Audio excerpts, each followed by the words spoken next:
இந்த வீடியோட தமிழ் வெர்ஷன் காமெண்ட்ல பின் பண்ணிருக்கேன். Make use of it. Hi everyone. This video is about OSI security architecture.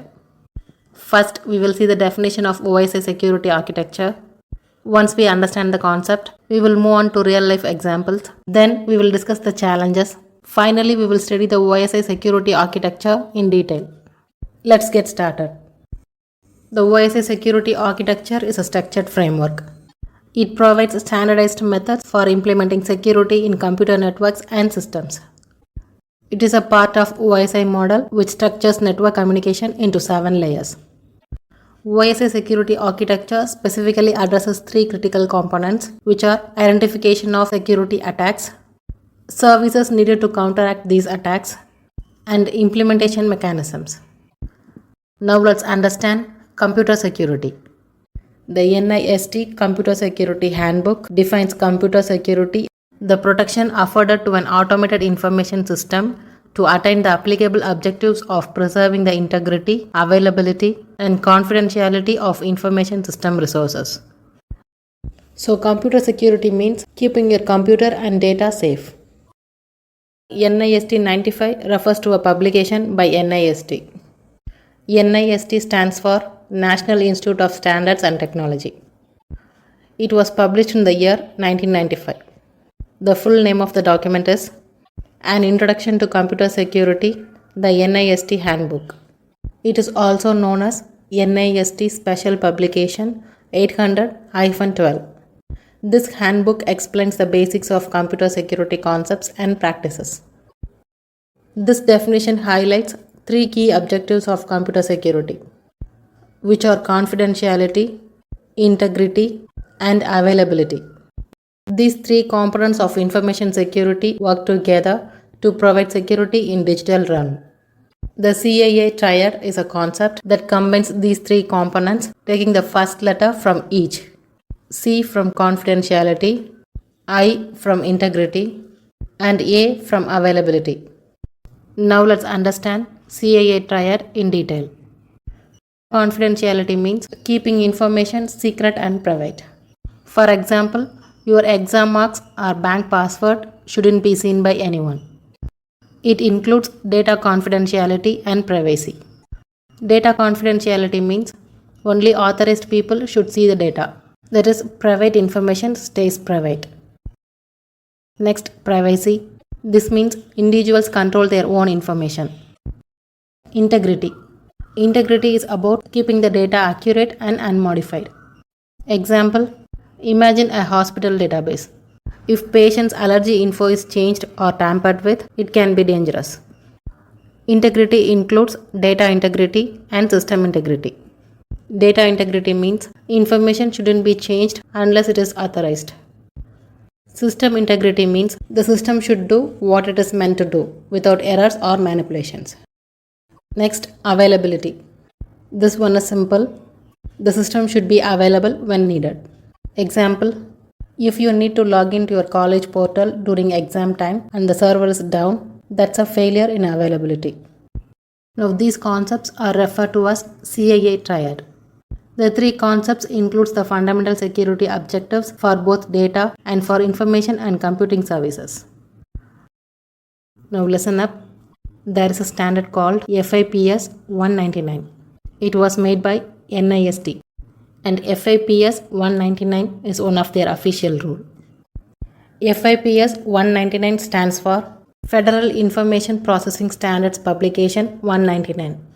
The full name is Standards for Security Categorization of Federal Information and Information Systems. It is a US government standard published by NIST. It is mandatory for federal agencies and their contractors. It focuses on what happens when security fails or loss and how to categorize risk. Now this defines the same objectives for information and for information systems. Confidentiality means keeping information secret and safe. Only the right people should be able to see or use it. If secret info is seen by wrong person, then it is loss of confidentiality. Integrity means keeping information accurate and unchanged. Only authorized people should be able to change or delete it. If someone changes or destroys the data without permission, then that is called loss of integrity. Availability means making sure information and systems are always ready and working when needed. If people cannot access the system or data when they need it, then that is called loss of availability. And why there are two sets of definitions. The first set of definitions is from NIST handbook. What each objective is, proactive and positive definitions. It describes what we want to achieve and it focuses on maintaining security and it is prevention oriented. The second set of definitions are from FAPS 199. It tells what failure looks like.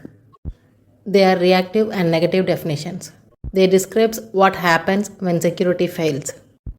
It focuses on loss of security. They are detection and response oriented. And both are needed. For security designs, use positive definitions. For incident response, use negative definitions. And for risk assessment, use both. So positive means what are we protecting? Negative means what could go wrong. Now CIA triad is good but not complete. Security professionals recognize two additional concepts that are essential for comprehensive security. The two additional concepts are authenticity and accountability. Authenticity means something is real, genuine, and can be trusted. In computer systems, it refers to verifying identity and source validation. Verification of identity means ensuring that users are who they claim to be. This can involve various methods such as passwords, biometrics, or multi-factor authentication. Next, source validation, making sure the message or data is coming from a trusted person or system. This can be achieved through digital signatures, certificates, or other cryptographic methods. So the main goal of authenticity is to build trust. Thereby people and systems can believe that the communication or transaction is valid and secure. Accountability. This means that every action in a system can be traced back to the person or a system who performed it. This traceability is essential for several reasons. First, non-repudiation. This means a user cannot deny what they did because there is a proof. Deterrence. This means when people know their actions are being watched and recorded, they are less likely to do bad things or careless things. Fault isolation, which means if something goes wrong, we can find out who caused it. Intrusion detection and prevention. It means keeping track of what's happening in a system, so we can catch and stop hackers or any wrong actions earlier. Forensic analysis. It means checking system logs after a security problem, so that we can find out exactly what went wrong and how it happened. Therefore, accountability is a fundamental principle that supports integrity and security of information systems. Now let's talk about impact levels. Impact levels help us to understand how serious the damage can be if security is broken. There are three main levels: low impact, moderate impact, and high impact. Low impact are small problems like minor delays and small losses. Here the system works mostly fine. Moderate impact are bigger problems that slow down or affect the system seriously, but no life danger. High impact are very serious problems that can stop the system completely and even harm people. And now let's see some examples for CIA concept. Let's start with confidentiality. Confidentiality means keeping things private. Student grade information is considered high impact for confidentiality because it is private and sensitive. The student's mark should be kept private and it is protected by a rule called FERPA. It stands for Family Educational Rights and Privacy Act. Only you, your parents, and staff can see it. Next, enrollment info is considered as moderate impact. Now think about your basic info like your name, roll number, or your course. It's still private, but more people use it daily, like staff for attendance and admin work. So it is not as sensitive as mark, but still matters. That's why it is called moderate impact. Next, directory info. Directory info like staff list you see on the website is usually public already. So if this info gets shared, it's not a big deal. That's why we say it has low or no confidentiality impact. Integrity, which means is the data accurate and trustworthy. So it is about making sure the information is correct and hasn't been changed or messed up. Patient allergy info has high impact. Imagine if a hospital has wrong info about a patient, the doctor might give medicine that is harmful, and that's really dangerous. So this info needs to be super accurate and trustworthy. Also, if someone mess up on purpose, we should know who did it. Online discussion forum is considered as moderate impact for integrity. Imagine someone changes or delete post in online forum. It's frustrating for users and may waste some time and money, but it does not harm life or death. So this kind of info needs moderate integrity. Next, online poll. It is low integrity impact. And think of an online poll asking who is the best actor. Even if people cheat or spam it, nothing serious happens. So that's a low integrity case. Next, availability, which means is the system is available and running when needed. So can we use the system when we need it? First, authentication system like login. It has high impact for availability. Now think when you try to log into your work or school system and if the login system is down, so nobody can get in or do their work. And that causes a big problem. So login systems need to be available and running all the time. And that is high availability. Next, university website. It has moderate impact. For example, if university website goes down for a while, it will be annoying for students or parents who want to check info about admissions.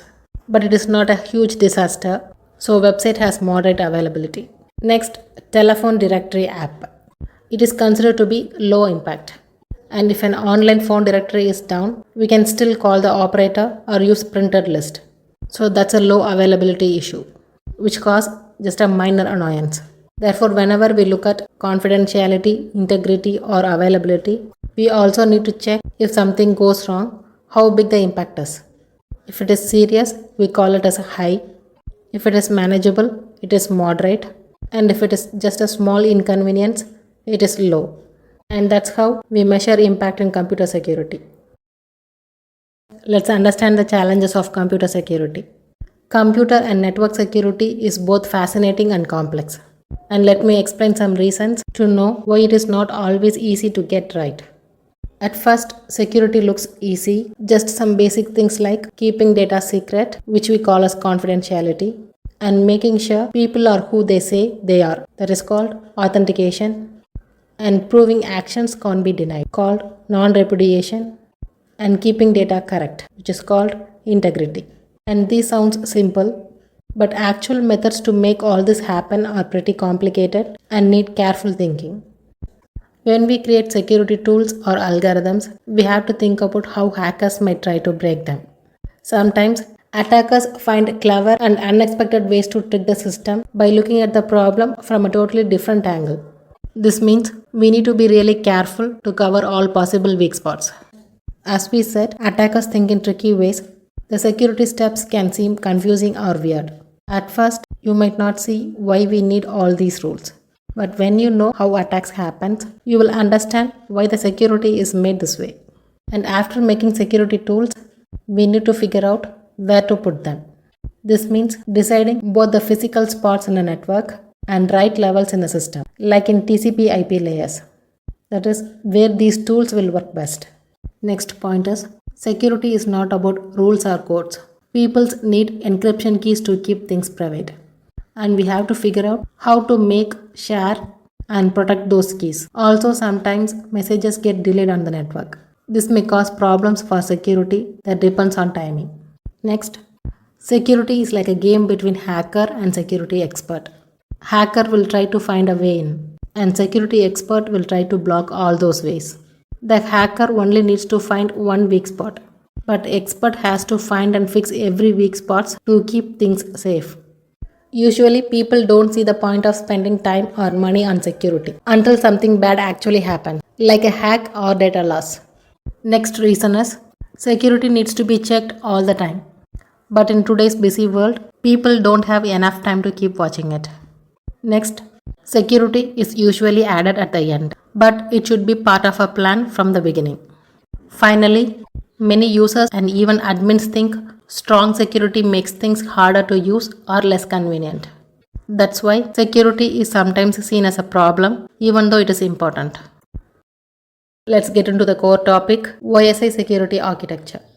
Before setting up security, we need to know what we are protecting, how to protect it, and which tools to use. We can't just randomly add security and hope it works. And networks makes things even trickier. Securing just one system is hard, but when lot of devices are connected, like in LANs and WANs, it's a whole new level of mess. So what is the fix? There's a thing called ITU-T recommendation X800. It is an international standard which provides a clear framework for computer and network security.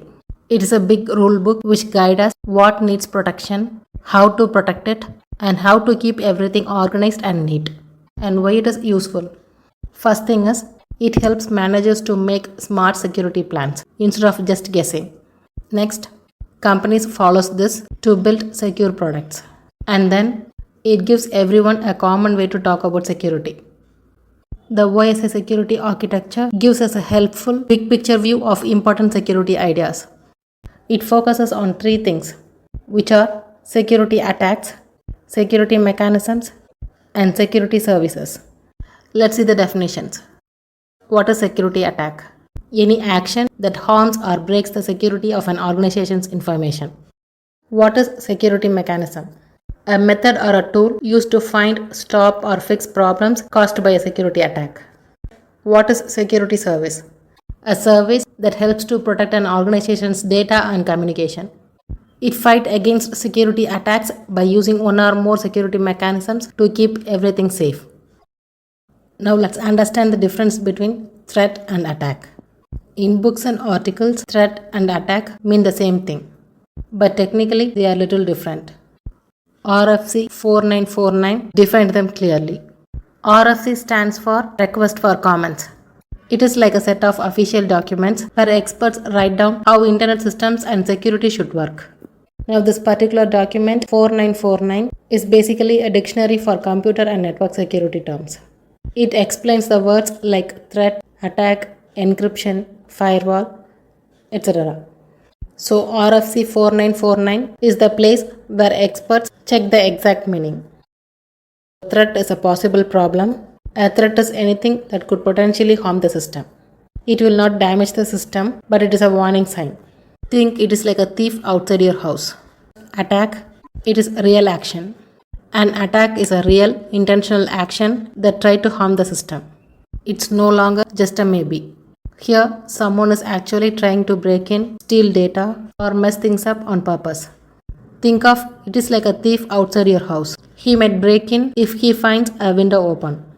In upcoming videos, we will see security attacks, security mechanism, and security services in detail.